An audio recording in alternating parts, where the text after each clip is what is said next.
Good morning children's. आज हम करेंगे अपनी कक्षा 7वीं का अध्याय 4, लड़के और लड़कियों के रूप में बड़ा होना।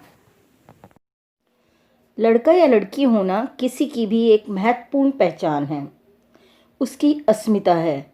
जिस समाज के बीच हम बड़े होते हैं वह हमें सिखाता है कि लड़के और लड़कियों का व्यवहार कैसा होना चाहिए, उन्हें क्या करना चाहिए और क्या नहीं। हम प्राय यही सोचते हुए बड़े होते हैं कि ये सब बातें हर जगह एक सी हैं, परंतु क्या सभी समाजों में लड़के और लड़कियों के प्रति एक जैसा ही नजरिया है? इस पाठ में हम इसी प्रश्न का उत्तर जानने की कोशिश करेंगे। हम यह भी देखेंगे कि लड़के और लड़कियों को दी जाने वाली अलग अलग भूमिका भविष्य में स्त्री और पुरुष की भूमिका के लिए उन्हें कैसे तैयार करती है। इस पाठ में हम देखेंगे कि अधिकांश समाज पुरुष व स्त्रियों को अलग अलग प्रकार से महत्व देते हैं। स्त्रियां जिन भूमिकाओं का निर्वाह करती हैं उन्हें पुरुषों द्वारा निर्वाह की जाने वाली भूमिकाओं और कार्य से कम महत्व दिया जाता है। 1920 के दशक में समोआ द्वीप में बच्चों का बड़ा होना।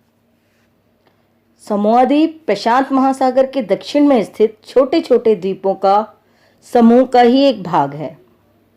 समोअन समाज पर किए गए अनुसंधान की रिपोर्ट के अनुसार 1920 के दशक में बच्चे स्कूल नहीं जाते थे। वे बड़े बच्चों और वयस्कों से बहुत सी बातें सीखते थे, जैसे बच्चों की देखभाल या घर का काम करना। द्वीपों पर मछली पकड़ना बहुत महत्वपूर्ण कार्य था, इसीलिए किशोर बच्चे मछली पकड़ने के लिए सुदूर यात्राओं पर जाना सीखते थे। लेकिन ये बातें वे अपने बचपन के अलग अलग समय पर सीखते थे। समूह की लड़कियां करती थीं अपने भाई बहनों की देखभाल, 14 की उम्र के बाद मछली पकड़ना, रसोई घर में लड़कों की मदद, बागानों में काम और डलिया बुनना आदि। जबकि लड़के मछली पकड़ने सुदूर यात्राओं पर जाते थे। रसोई घर में भोजन पकाने का कार्य ये पुरुष ही करते थे। नारियल के पेड़ लगाते थे और बागानों में कार्य करते थे। मछली पकड़ना इनका महत्वपूर्ण कार्य था।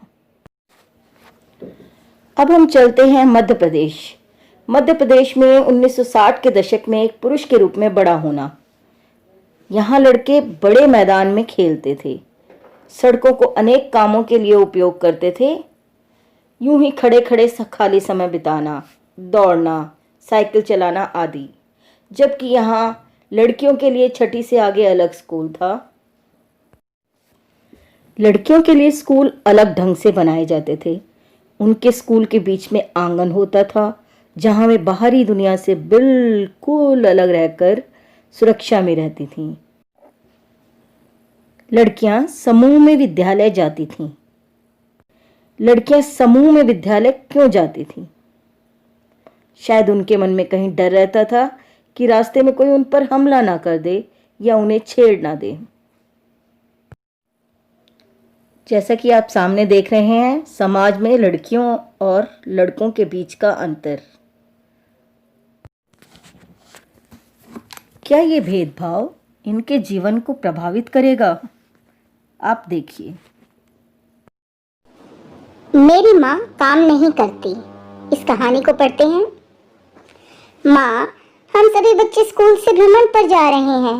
रोजी मैडम को साथ चलने के लिए किसी बड़े की जरूरत है। क्या आप अपने ऑफिस से एक दिन की छुट्टी लेकर हमारे साथ चल सकते हैं?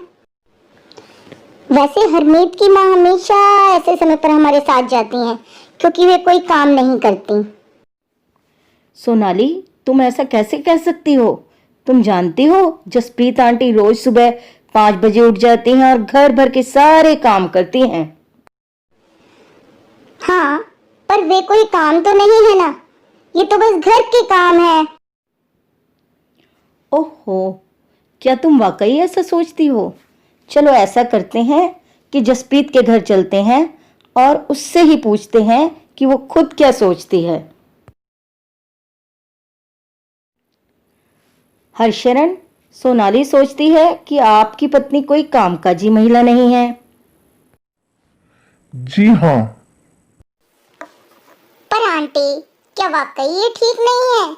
मेरी माँ तो घरेलू महिला है, कोई काम कहाँ करती है। तो जसप्रीत, यदि ऐसा है तो तुम कुछ आराम क्यों नहीं करती और एक बार जरा इन्हें ही सब कुछ खुद करने दो। क्या बात है, ठीक है, मैं कल हड़ताल पर चली जाती हूँ। वाह, कितना मजा आएगा। कल हम पापा के साथ मिलकर सारा काम संभालेंगे।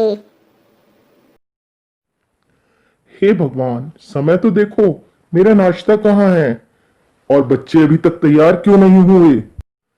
ओहो, ये तो स्कूल बस थी। अब तो मुझे ही बच्चों को कार से स्कूल छोड़ना पड़ेगा।